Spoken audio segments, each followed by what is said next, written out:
We are at the Northeast Bronx YMCA, where I am meeting New York City Council member Kevin Riley to shoot some hoops. Can't say I ever did that before. So what's going on, everyone? It's Councilmember Kevin Riley, and right now we're in the Northeast YMCA. This is a beautiful facility that we just opened up last year. And usually in the morning time, I always drop my kids off, and before I start my day, I usually either come here and work out or I come here and play basketball. So what better place to do it than this beautiful YMCA that we have here? Yeah, it really is a beautiful facility. But I usually just come in and just play basketball, just one-on-one. And usually they just think it's just a pickup game. And then after, I like to bring the civics into it. Like, hey, I'm the council member. This is how we were able to get this facility here. And it makes them more, interested in being involved in politics. The reason why sports are so important is that it's something where kids can connect and not particularly know each other from different parts of the community.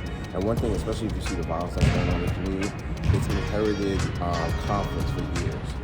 This part of the district doesn't like this part, this neighborhood doesn't like this neighborhood. So that's why community centers like the YMCA, safe spaces, that's what we're trying to build in our neighborhoods, like the YMCA. We could bring the entire community together. So me doing a basketball tournament, everyone might think like, hey, a basketball tournament is just a cliche thing to do. But I was able to go to other neighborhoods and play basketball and build relationships with people in those neighborhoods, which prevents me from having any altercations, any conflicts with anyone that lives in those neighborhoods. And this is why we kind of want to use the YMCA as like the safe space in District 12, so I can kind of bring every part of my community in one central place so we can all get to know each other. All right, I've never played basketball in my life, I don't think.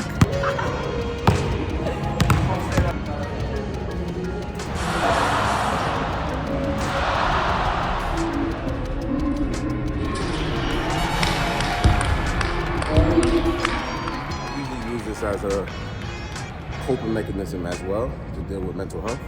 Because sometimes when you set goals for yourself, and it's kind of challenging. So something I do before I leave the gym is like I have to hit at least 5 shots in different spaces. And it's like a goal. It's a small goal. Because usually when people set goals and they feel like they can't accomplish them, they usually give up. So if I'm here and I get tired, I'm like, I didn't hit the 5 shots in the specific spot. I know, and I just hit 3. All right, next time I come in, I'm able to hit 2 more and get to that goal. And it makes me feel like I can accomplish anything. This is all practice for our March Political Madness basketball tournament taking place right here at the Northeast Bronx YMCA on Sunday, April 3rd.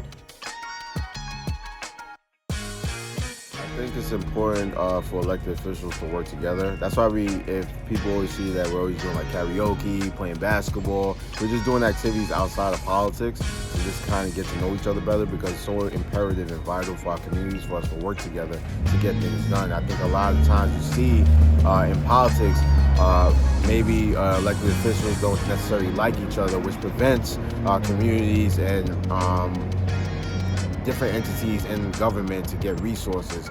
So it's really, really vital for everyone to kind of work together. So that's why I'm so prone to get people together to do some karaoke, get people together just to have fun, get people together just to go out for drinks or something like that. Because you want to get to know someone better in order to be able to work with them, to know how to deal with them in tough situations. So it's very important for everyone to work together so we can get New York City back to where it's supposed to be. How you doing? So this is D.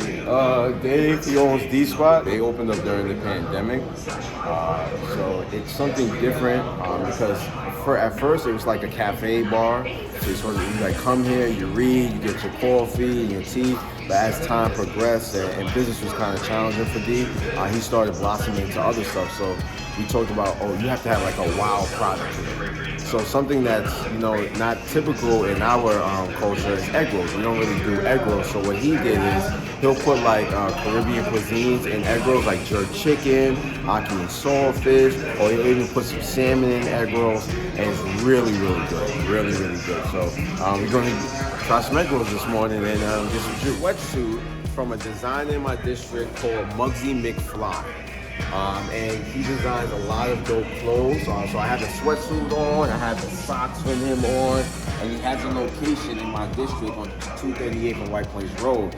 And The reason why I do that is because I'm really trying to emphasize keeping the dollar within our community. I feel a lot of times we like to support people outside of our community, but we have a whole bunch of dope designers, and we're gonna make the next Ralph Lauren, the next, Tommy Hilfiger. They're in our community right now. So a lot of times when people see me and I'm usually dressed down, it's usually in designer clothing from designers in my district. So when I was younger, this story I share all the time, my father was incarcerated when I was younger. Actually, the last time I saw a male figure in my household, as my father was at 7 years old, was him being incarcerated, arrested by the same precinct I work with today, actually, the 47th precinct.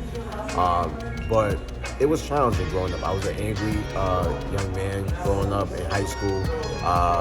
I think, especially with black boys, or even men in general, we're so prone to teach our boys that boys don't cry, that's not tough, you have to be a strong man. But the strongest man out there is the one that could embrace their emotion and actually let it go out of in a positive manner. And I was able to learn that slowly, and because of my community, because I had programs like Youth on Friday at church. I had members in my community. I had basketball programs like Whiz Kids when I used to play for Coach Muggsy. It was just different things in my community that kept me on the right path, because there was so much things that tried to take me off the right path. And that's why when I talk today, I talk from a place of healing, because that's what I'm trying to do today. Now I'm trying to heal. I'm trying to give my children the most normal life that they can have as children. We had to deal with a lot of, growing pains growing up, but this is how I was able to be as, humble and compassionate as I am today.